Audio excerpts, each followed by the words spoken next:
As I step on that stage, I'm thinking about the thousands and thousands of children in foster care, and knowing that I'm speaking for them, there's no crowd that can intimidate me to not get my message across.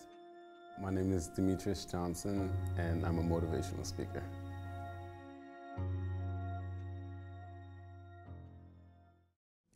I was placed into foster care because my parents, they couldn't care for me and my older brothers.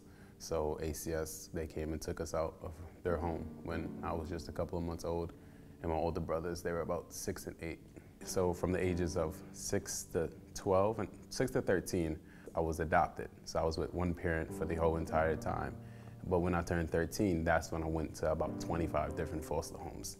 I experienced different forms of abuse, verbal, sexual, physical abuse. And these are the things that your foster parents are supposed to be your parents and protect you, but these are the same people who are inflicting this pain on you. This is just something that all kids, and unfortunately a lot of kids in foster care they go through. 13, I was dealing with the death of a mother. I was placed back into the system from an adoption, and my oldest brother was sentenced to 8 years in prison.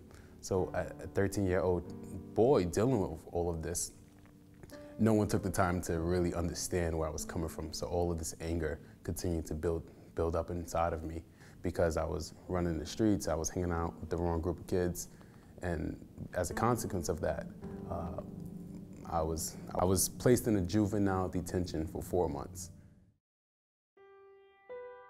My life changed in this juvenile detention because of one person, and that was my social worker.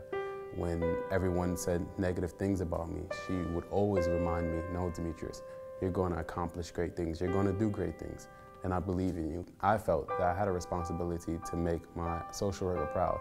When I was 16 years old, I met this guy. His name was Demetrius, and he came to my agency, my foster care agency, and he spoke about his story. He spoke about what he'd been through. He spent 21 years of his life in the foster care system, and now he was in college, and he was speaking about his story. And what resonated with me was that, wow, here's this guy who slept on trains and buses and went through so many different foster homes.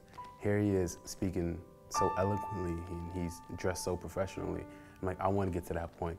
So I would just continue to share my story, and people wanted to hear about it because it gave them hope. It still gives me hope, and it gives my brothers and sisters in foster care hope.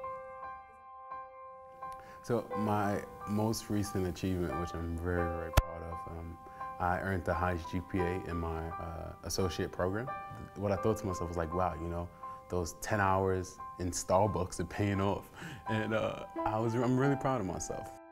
My last 2 huge speaking engagements one was on the Today Show, and then the one before that was with this organization called Robin Hood, which is this huge organization in New York City that funds non-for-profits. Now, when I close my eyes and think of all the people who have been here for me and who will be here for me in the future, my heart is warm and my head is held high. I feel I need to continue on this path because there's a whole generation of kids behind me, and I need to show them that, hey, I made it through, so can you. I feel like I have a responsibility to give back to my community, and that means giving back to the foster care world.